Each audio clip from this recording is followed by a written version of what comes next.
the CEO, Len Liptak, is on deck. Len, how are you? I'm doing well, thanks. Thanks for having us, Tony. Well, first off, thank you for joining us. Obviously, the earnings is the big news. As a newsman, I would like to lead with that. What can you tell us? Were you pleased with the results? I imagine you were. Yeah, very, very much so. I mean, posting record revenues and the growth rates that we posted in the quarter, certainly something that we're proud of.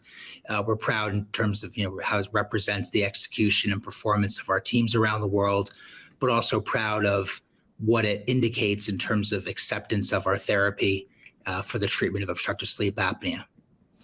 What are some of the macro issues that you were sort of worried about with this quarter? And talk to us a little bit about that, because a lot of companies, like we said earlier today, the slightest blip can make investors a little jittery. Yeah, we like to have a diversified portfolio of growth initiatives, right? And I think you want some base hits, want some home runs, in your R&D pipeline or in your sales and marketing tactics.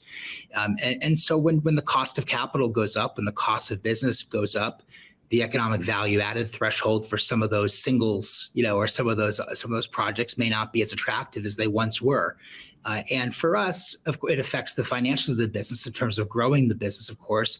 But at the other end, we're in healthcare, right? So it also may make it harder to commercialize and deliver care to patients, because as we maybe have to pull back on some of those initiatives, the real consequence there is limiting access to care for patients who need it. We talked a little bit about, we wrote a little bit about the clinical adoption of the company's products and devices in the US and Europe. Talk to us a little bit about that. And are there any expansion plans in bringing those devices to other corners of the globe? Yeah, absolutely. Great question. We're very pleased about the adoption of our products in North America and Europe. Our device is an intraoral medical device. It's a precision device. That means it's personalized to match the anatomy and treatment plan for each patient. So we're doing mass personalized, mass customized manufacturing at scale. And that's what allows us to generate excellent outcomes and also make it very easy and comfortable for patients to use. And as we educate physicians, we're finding that physicians are very open to looking at alternatives to CPAP, which is the incumbent therapy for the treatment of sleep apnea. A lot of patients either refuse that therapy or they fail the therapy. They fail to tolerate the therapy. And a growing number of physicians are looking at alternative frontline therapy. And with the clinical performance of our device combined with some of the scientific data that's been coming out, we find that there's a greater receptivity to prescribing our therapy, and we're very proud about that. In terms of outside of the U.S. and Europe, Danny quoted some stats about China, which were extremely impressive, but point out that there's 176 million people in China who have untreated obstructive sleep apnea. So it's a massive opportunity for our product. There are 1 billion people worldwide with sleep apnea. Over 90% remain untreated. So we've put up impressive growth numbers. We're really excited about the momentum for our business, but we're really just getting started. This is a major public health epidemic, and we believe we provide a novel, scalable solution for it. No, I know. And members of my family, friends of mine are all wrestling with this. But talk to us a little bit about, I guess, the market in general. There were some sleep apnea device recalls that made people very nervous in the past year. You as a CEO, does something like that make you nervous? Do you sort of assemble the PR team and figure how you can sort of capitalize on that? Yeah, absolutely. I mean, it's absolutely. So our devices are one of the only devices in the field made from a medical grade class 6 U.S. Pharmacopoeia validated medical grade class 6 material, which is the safest level of biocompatibility according to U.S. Pharmacopoeia. And we did that on purpose because this is a lifelong therapy. Patients live with this therapy, and therefore it has to interact, in a biocompatible way. So we took deliberate actions from an R&D perspective to use healthier, safer materials. And we're pleased that we have an excellent health and safety record with the FDA in terms of side effects and adverse events, particularly in comparison to the other treatment options like CPAP or hypoglossal nerve stimulation. Yeah. And how do you view the competition? I mean, is it something that weighs on you from the day to day, or do you just sort of look at the numbers and the 44% growth year over year that you guys reported today, or 43%, and just and keep it out of sight, out of mind?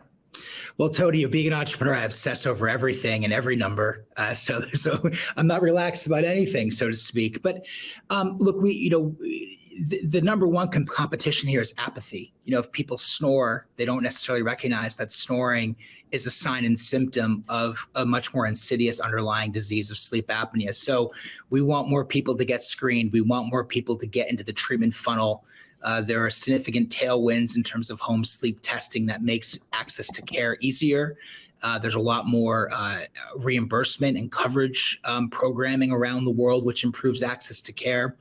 200 million people in the United States are already eligible to receive our therapy if they develop sleep apnea. So that's the stuff that I worry about. But then also, yeah, sure, at the end of the day, the physician has to select the therapy that he or she believes is best for the patient in the chair. And that's where clinical medical affairs come into play. And we've had some excellent data demonstrating that our devices are highly efficacious, highly successful at treating OSA, and strongly preferred by patients because our therapy is comfortable, easy to use. People can have a normal bedtime routine, a normal lifestyle with our device, and it's more economical for payers and patients. So we really think that as we educate physicians more comprehensively and continue to grow our clinical data, that we're very well positioned to be the solution, to be the leading treatment option for this massive public health issue called sleep apnea. Yeah. Well, let's talk a little bit about financing. Sure. The company, according to the report, a little over $6 million of cash on hand.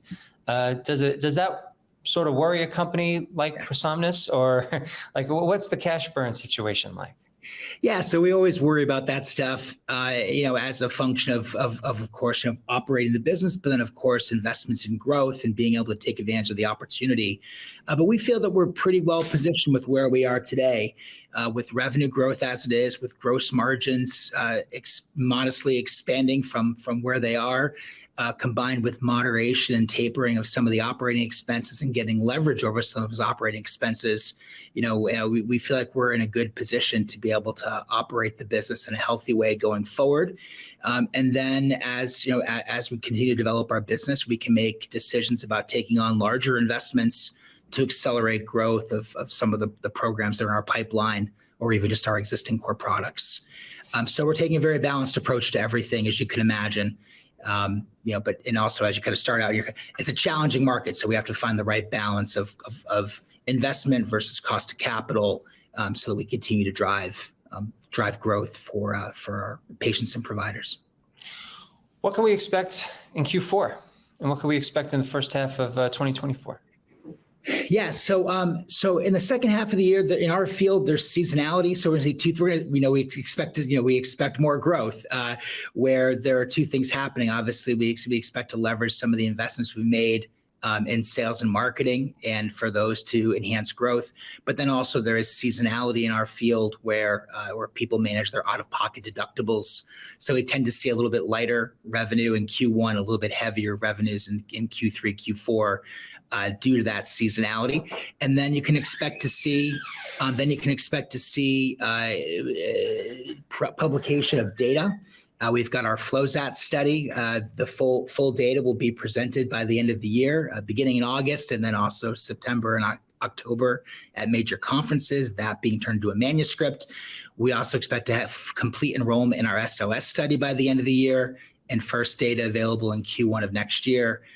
And then continued development of our RPMO2 device, which is our device with a physiologic sensor embedded that will enable for remote patient monitoring. So we've got a pretty busy roster here for the next 6 to 9 months, but we're really excited about it, and think it's going to continue to generate healthy, profitable growth for us. Clearly. Last question, 30 seconds. Tell us, why did you do the cold plunge in Lake Erie in the dead of winter? Yeah. Well, it started off as kind of a dare in business school, and actually in Lake Superior, which was colder. But every birthday, November 22nd, for 5 years in a row, I went to the different Great Lakes and jumped in the lakes, and it's just one of those things. I'm not a Grammy award-winning musician by any stretch of the imagination. My wife and kids could tell you that. But I do have some unique talents. Hey, listen, that is impressive. I'll give you that. Thank you so much, Len, for coming on the program. It was a pleasure speaking with you, and we'll be sure to keep in touch. Thanks, Tony. Much appreciated.